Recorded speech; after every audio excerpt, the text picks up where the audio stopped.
Hey, footy fans, let's have some footy fun with Footy Fin and let's look at my tips for NRL round 22. Now, before we get into this, earlier today I posted my real NRL ladder segment for the week. We'll see two teams in the top eight that jump up above another one if you take out the artificial 2 points for a bye.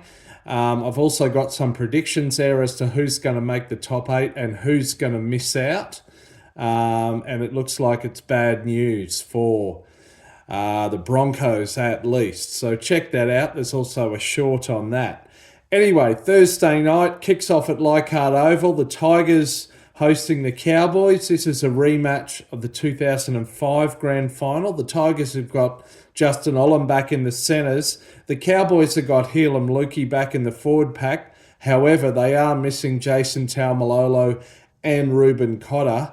They don't always travel well. They don't do well in Sydney, but I am going with the Cowboys against the bottom place Tigers. Friday night, the Wars host the Eels in Auckland. This is the second Friday night game in Auckland in a row. The Wars have been bolstered in their back line. They've got Chansey Nickel-Clockstadt back at fullback and Sean Johnson back at halfback. That's a massive boost to them. Interestingly, in their backline, they've got CNK, DWZ, MGT, RTS, and CHT. And in the forward pack, they've got AFB. So there you go. The Wars are the team with the most hyphenated surnames in the comp, I would wager, at the present time. The Eels, of course, they're just the Eels. They're shithouse. Missing Mitch Moses long term, of course. I think Junior Polar's out for the season. There's someone else. Wars to win there easily. Up the Wars. Also Friday night, but from Perth, on the other side of our country, the Dolphins, fins up, are up against the Roosters.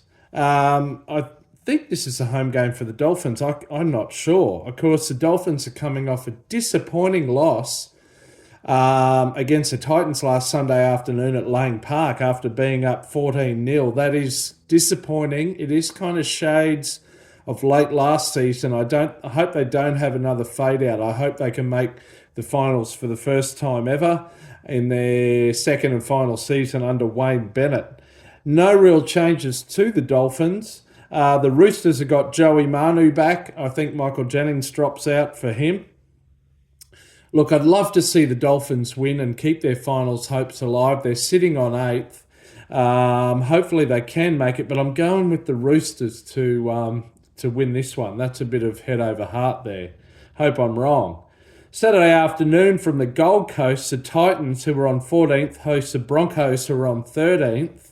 Now, the Titans beat the Broncos a couple of months ago on a Sunday afternoon at Lang Park. I was there. That was an upset. Titans are doing well at Lang Park against Queensland opposition on Sunday afternoon games. There you go. But the Titans are finishing the season pretty well.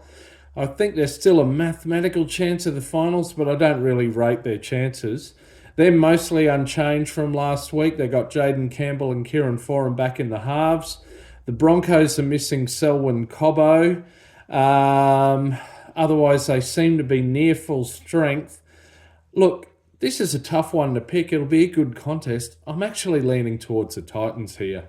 Sadly, the Broncos, they've got that same curse that Parramatta had last season. After making the grand final the preceding season, they're just dipping out of the top eight. That seems to be the way it goes. It looks too hard for them.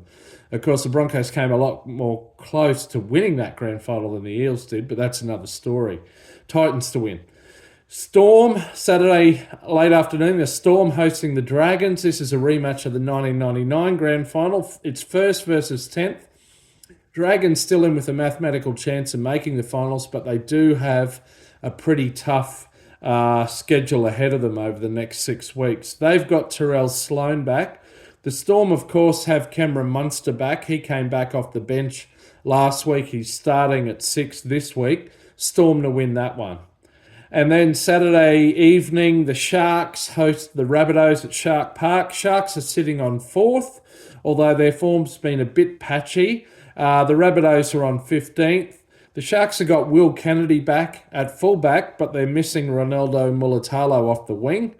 Rabbitohs have got Cam Murray back. He's captain.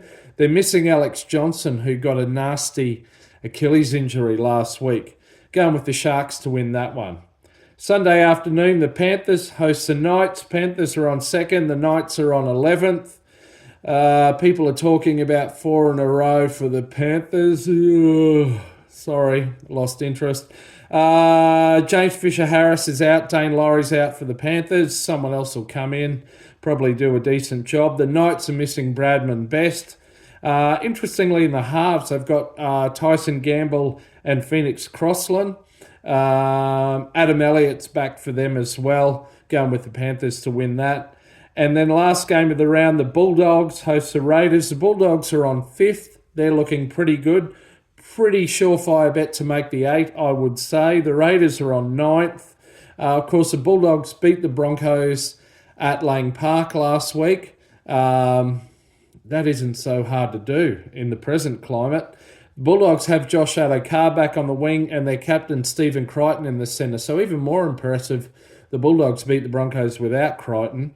The Raiders, this is a point of interest, particularly for Queensland. It's Big Red. Corey Horsburgh is back, but he's on the extended bench at number 20. I don't know where he's been all year. Has he been out injured with a shoulder injury or something? I'm not sure. I miss Big Red. I've only just noticed, though, that he's been gone. Anyway, Bulldogs to win there. Did I say that? So that's my tips. Bring on round 22. Can't wait. Till next time, I'll be out around the left edge. See ya.